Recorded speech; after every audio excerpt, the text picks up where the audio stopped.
Most of us experience trash in the same way. You fill a bin, you tie a bag, you drag it to the curb. The truck arrives, lifts it, crushes everything into the back and drives away. And then, just like that, it disappears. But that simple moment hides an enormous question. Where does all of it actually go? Because once the truck turns the corner, your rubbish does not vanish.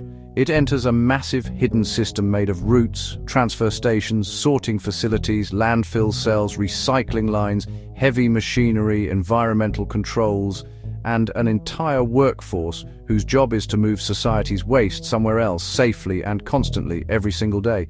And that matters because modern life produces an astonishing amount of trash. Food packaging, broken objects, old furniture, takeaway containers, cardboard boxes, plastic wrap, dirty paper, worn-out clothes, and all the little bits of everyday life we stop noticing until bin day arrives. So in this video, we are following the real journey of trash after the truck takes it. Not the ideal version, the real version. Where it goes, how the system works, why some waste is buried, some is sorted, some is burned for energy, and why this mostly invisible network is far more important than most people realize. Because if clean water, electricity, and the internet are the infrastructures we celebrate, waste removal is the infrastructure we tend to forget, right up until it stops working. Let's start at the curb. When a garbage truck collects your trash, the first goal is simple. Get waste off streets, away from homes, and out of public space as quickly as possible. That sounds basic, but it is one of the most important public health services any city provides. Waste attracts pests, creates smells, blocks space, and can quickly become dangerous if it is not removed reliably. So collection is the first step, not the final one. Depending on where you live, the truck may be operated by a city department or a private hauler. It follows planned routes designed to collect waste efficiently from homes, businesses, apartment buildings, and public bins. Inside the truck, waste is compacted to make room for more. That is why the amount collected can be much larger than the visible size of the truck might suggest.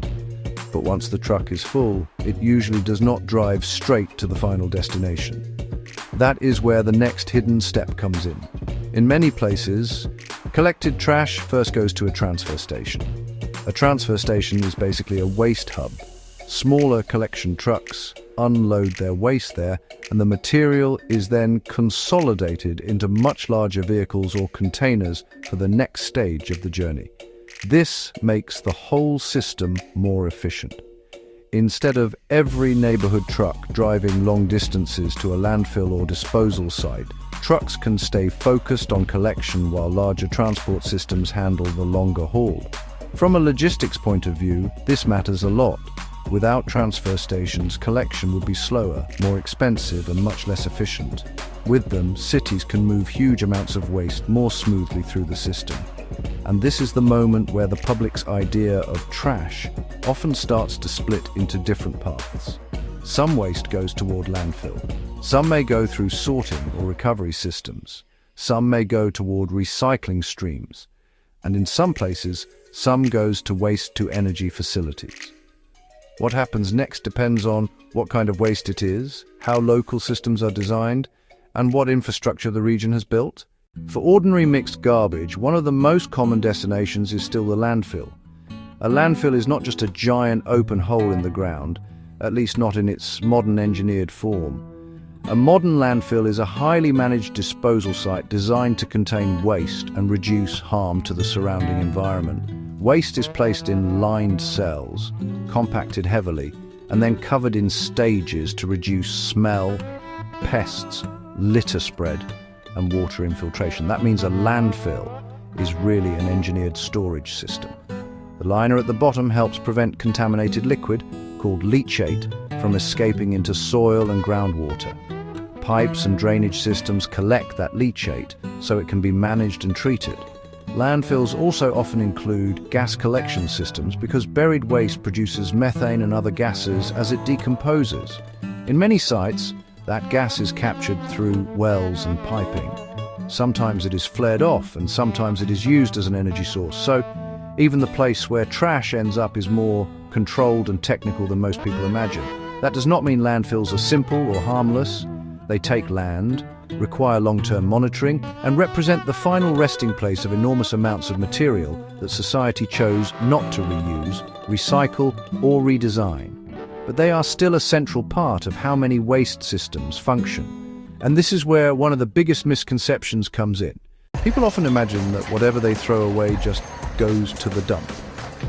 In reality, modern waste systems are more structured than that. A landfill is part of a broader chain of collection, transport, compaction, containment, environmental monitoring, and post-closure care. It is hidden infrastructure, not just hidden mess. Of course, not everything on a truck is always destined for burial. Some materials move through sorting systems, especially if they were separated into recycling bins earlier, or if they pass through facilities that recover valuable materials.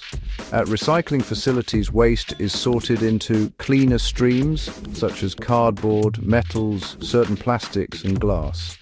Magnets, screens, optical sorters, conveyor belts, and workers all help separate useful material from contamination. But this part of the story is more complicated than many people expect. Putting something in a recycling bin does not automatically mean it will be recycled. Materials can be rejected because they are contaminated, made of mixed components, too low in value, or simply not accepted by the local system.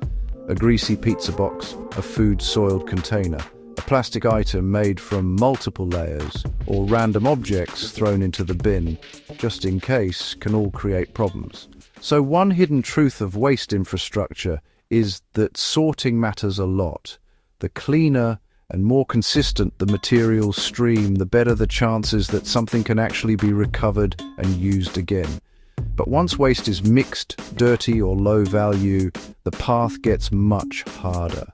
That is why the journey of trash is not really one journey. It is a branching system. One branch leads to burial, one leads to material recovery, and in some places, another leads to energy.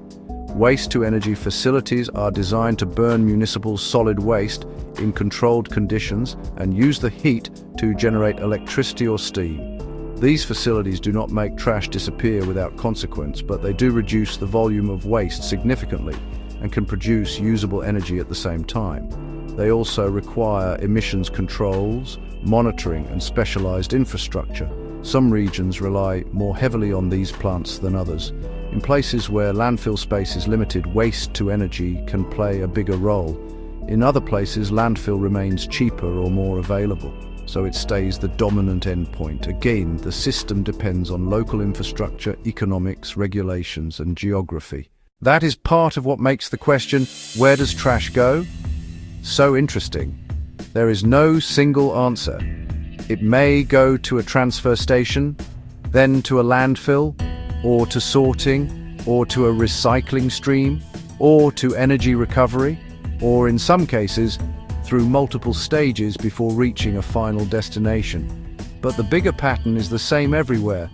Modern life depends on a continuous system for moving unwanted material away from where people live and work. And that system has to run every day. That is easy to forget because success looks boring. A clean street feels normal. A bin collected on schedule feels ordinary. A city without piles of waste feels like the default state of the world.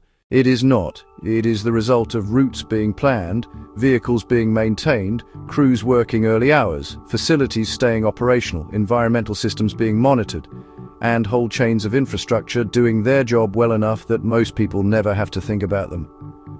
In some ways, waste management is one of the clearest examples of how invisible infrastructure shapes daily life. It protects public health. It protects public space.